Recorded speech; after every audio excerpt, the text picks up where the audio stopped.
Backstage Pass, Institute of Gaming. For more details, contact 7093965965965.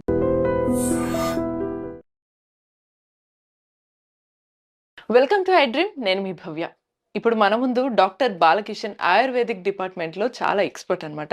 సార్ని అడిగి మన హెల్త్కి సంబంధించి డీటెయిల్స్ తెలుసుకుందాం. నమస్తే సార్, ఎలా ఉన్నారు? మీరు ఎలా ఉన్నారు? నేను బాగున్నాను సార్. మీకు మరి మీ ఛానల్ వారందరికీ నా యొక్క హృదయపూర్వక నమస్సుమాంజలు. Thank you sir.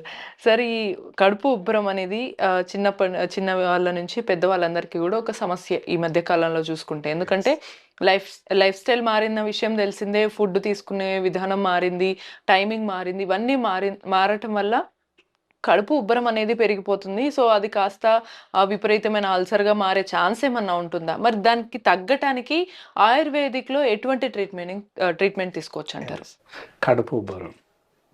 కడుపు ఉబ్బరం సమస్యనే వైద్య పరిభాషలో గ్యాస్ ట్రబుల్ అని చెప్పేస్తారు.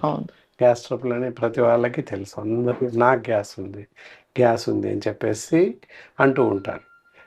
ప్రతి వ్యక్తి అంటుంటారు. మేము చేస్తున్నటువంటి ఎగ్జామినేషన్లో ఒక 20 మందికి ఎగ్జామినేషన్ చేసినట్లయితే అందరూ నాకు గ్యాస్ ప్రాబ్లం ఉంది, ఎసిడిటీ ఉంది, ఎసిడిటీ ఉంది అని చెప్తూ ఉంటారు.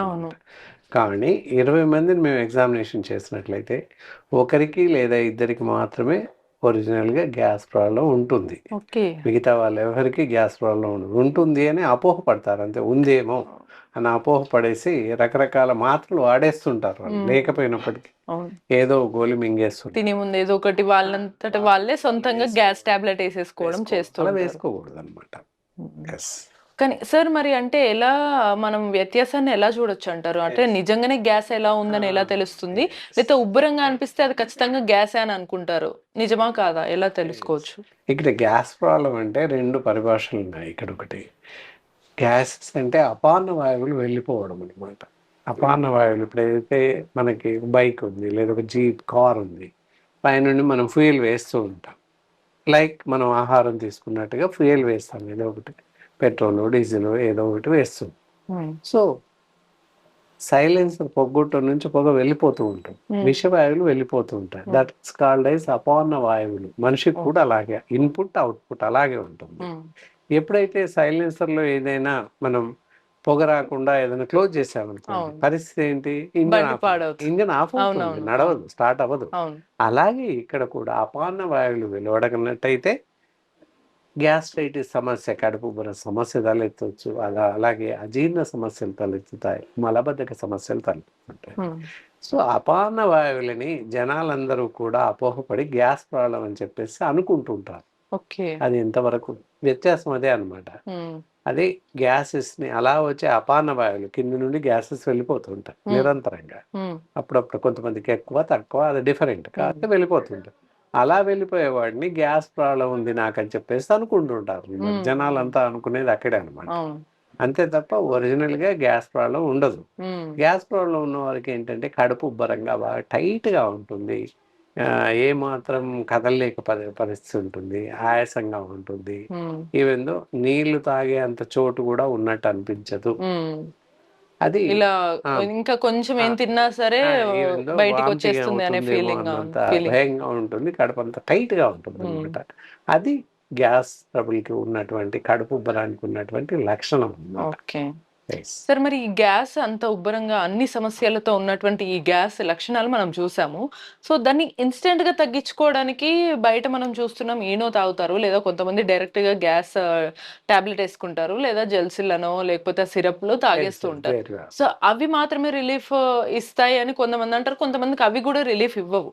సో న్యాచురల్ గా ఆయుర్వేదిక్ ట్రీట్మెంట్ లో ఆ గ్యాస్ ని ఎలా తగ్గించుకోవచ్చు అంటారు? ఎందుకంటే ఇది నిత్యం ఉండే సమస్య కాబట్టి. చాలా చాలా మంచి ప్రశ్న వేశారు. ఇందాక మీరు చెప్పినట్టు డయాజిన్ జెల్సిల్ నుంచి మొదలుకొని ప్యాంటప్రజోల్, ఎంటిమిజోల్ ఇలా రకరకాల టాబ్లెట్స్ ఉన్నాయి. గ్యాస్ కు సంబంధించిన టాబ్లెట్స్ 1 రూపీ నుంచి మొదలుకొని 50 రూపాయల వరకు గోళీ ఉంది గ్యాస్ తగ్గించడం. కానీ ఇందులో చెప్పినటువంటి ఎలాంటి గోళీ వేసుకోకూడదు. ఈనో సిరప్ అవ్వచ్చు, ఈనో పౌడర్స్ అవ్వచ్చు, ఇవేవి కూడా వాడకూడదు. ఒక ఈనో అనే కాదు, ఈనో లాగా చాలా ఉన్నాయి. డైజిన్ టు ఎంట్రిమిజోల్ దాకా ట్యాబ్లెట్స్ ఇందాక చెప్పుకున్నాం. అల్సర్స్ సంబంధించిన ప్రతి ట్యాబ్లెట్ ఎవరికి వారుగా తెచ్చుకొని వేసుకోవడం. ప్యాన్ 40, ప్యాన్ 20 రకరకాల ట్యాబ్లెట్స్ ఉన్నాయి, రకరకాల మాత్రలు. సో వీలైతే లేకపోతే మెడికల్ షాప్కి వెళ్ళాడు, మెడికల్ షాప్ అన్నాడు నేను గ్యాస్ వస్తుంది ట్యాబ్లెట్ ఇవ్వండి అని. అలా అడగగానే వాళ్ళు ఇచ్చేయడం. ఇలా రకరకాల ట్యాబ్లెట్స్ ఇందాక చెప్పినటువంటి ఈనో లాంటి పౌడర్స్ కానీ తాగుతూ ఉంటారు, లేదా సిరప్స్ తాగుతూ ఉంటారు, యాంటాసిడ్ సిరప్స్. ఇలా ఏ మందు వేసుకున్నా, ఏ గోళీ వేసుకున్నా, ఏ పౌడర్ తాగినా కూడా అత్యంత ప్రమాదకారి అనమాట. ఎలాంటి ప్రమాదం సంభవిస్తుంది అంటే ఎముకలన్నీ గుల్లబారిపోతాయి, ఎముకలు మెత్తబడిపోతుంటాయి, కండరాలు మసిల్ టిష్యూస్ అన్నీ కూడా వీక్ అవుతుంటాయి. That is the major problem అనమాట. ఓకే. సో అందుకే ఇవి వాడకూడదు అంటారు. సార్ మరి యాక్చువల్గా అసలు మనము వీటికి ఆయుర్వేదిక్ న్యాచురల్ ట్రీట్మెంట్ కన్నా ముందు తెలుసుకోవాల్సింది అసలు ఏవి తినొచ్చు ఏవి తినకూడదు. ఇలా ఊరికే నిత్యం గ్యాస్తో ఇబ్బంది పడే వాళ్ళందరూ ఎటువంటి ఆహారం తీసుకోవచ్చు, ఏవి తీసుకోవద్దు? ఎస్, ఇక్కడ మనం తీసుకోకూడని ఆహారం చూద్దాం. తీసుకున్నట్టయితే లివింగ్ ఆఫ్ డైట్ తీసుకోవచ్చు. ఎలాంటి ఆహారం తీసుకోకూడదు? డీప్ ఫ్రైస్ ఉంటాయి, అవి పూర్తిగా మానేయాలి. అలాగే junk foods, bakery items, fast food సెంటర్లో లభించేటటువంటి noodles, all types of fried rice ఇలాంటివి తినకూడదు. బేకరీలో లభించేటటువంటి బిస్కెట్స్, కేక్స్, బర్గర్స్, పిజ్జాస్ రకరకాలు ఉన్నాయి, అవేవి తినకూడదు. ఎందుకంటే ఆర్టిఫిషియల్ సాల్ట్స్, ఆర్టిఫిషియల్ షుగర్స్ ఉంటాయి, ఆర్టిఫిషియల్ ప్రిజర్వేటివ్స్ ఉంటాయి మరీ ముఖ్యంగా. సో అందువల్ల అలాంటివి తినకూడదు. ఈస్ట్ ఉంటుంది మరీ ముఖ్యంగా, అంటే దానివల్ల ఆహారం చెడిపోవడానికి ఎక్కువ కారణాలు ఈస్ట్. సో 3rd, 4th డేకి చెడిపోతూ ఉంటుంది. సో అలాంటి పరిస్థితుల్లో అలాంటి ఆహారాన్ని తీసుకోవడం వల్ల ఇంటెస్టైనల్ డిజార్డర్స్ పెరిగిపోతూ ఉంటాయి. ఏదైతే అల్సర్స్ అవ్వచ్చు, యాసిడిటీస్ అవ్వచ్చు, గ్యాస్ట్రిక్ సమస్యలు ఇవన్నీ కూడా ఉత్పన్నమయ్యే అవకాశం ఉంది.